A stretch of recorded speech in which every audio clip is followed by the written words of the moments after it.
ఆదికాండము 8వ అధ్యాయము.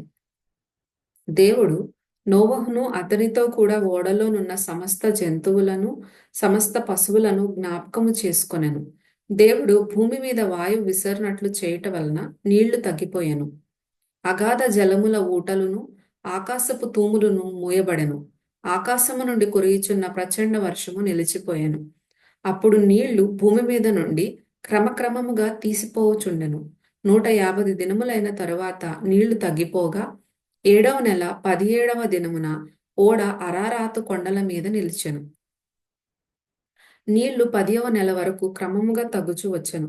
10వ నెల మొదటి దినమున కొండల శిఖరములు కనపడెను. 40 దినములైన తరువాత నోవహు తాను చేసిన ఓడ కిటికీ తీసి ఒక కాకిని వెలుపలికి పోవిడిచెను. అది బయటకు వెళ్లి భూమి మీద నుండి నీళ్లు ఇంకిపోవు వరకు ఇటు అటు తిరుగుచుండెను. మరియు నీళ్లు నేల మీద నుండి తగ్గినవో లేదో చూచుటకు అతడు తన యొద్ద నుండి నల్ల పావురం ఒకటి వెలుపలికి పోవిడిచెను.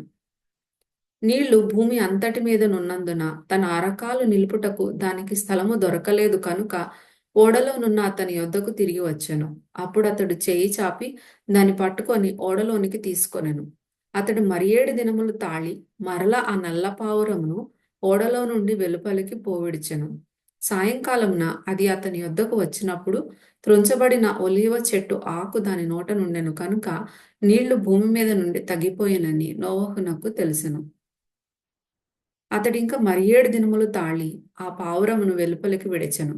ఆ తరువాత అది అతని యొద్దకు తిరిగి రాలేదు. మరియు 601వ సంవత్సరము మొదటి నెల తొలి దినమున నీళ్లు భూమి మీద నుండి ఇంకిపోయాను. నోవహు ఓడ కప్పు తీసి చూచినప్పుడు నేల ఆరి ఉండెను. 2వ నెల 27వ దినమున భూమి ఎండి ఉండెను. అప్పుడు దేవుడు, నీవును నీతో కూడా నీ భార్యయు నీ కుమారులును నీ కోడండ్రును ఓడలో నుండి బయటికి రండి. పక్షులు పశువులు భూమి మీద ప్రాకు ప్రతి జాతి పురుగులు మొదలైన సమస్త శరీరులలో నీతో కూడా నున్న ప్రతి జంతువును వెంట పెట్టుకొని వెలుపలికి రావలెను.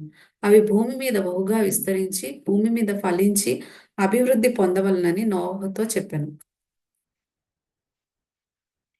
కాబట్టి నోవహును అతనితో కూడా అతని కుమారులను అతని భార్యయు అతని కోడండ్రును బయటికి వచ్చారు. ప్రతి జంతువును ప్రతి పురుగును ప్రతి పిట్టయు భూమి మీద సంచరించినవన్నీయు వాటి వాటి జాతుల చొప్పున ఆ ఓడలో నుండి బయటకు వచ్చెను. అప్పుడు నోవహు యెహోవాకు బలిపీఠమును కట్టి పవిత్ర జంతువులన్నిటిలోనూ పవిత్ర పక్షులన్నిటిలోనూ కొన్ని తీసుకొని ఆ పీఠము మీద దహనబలి అర్పించెను.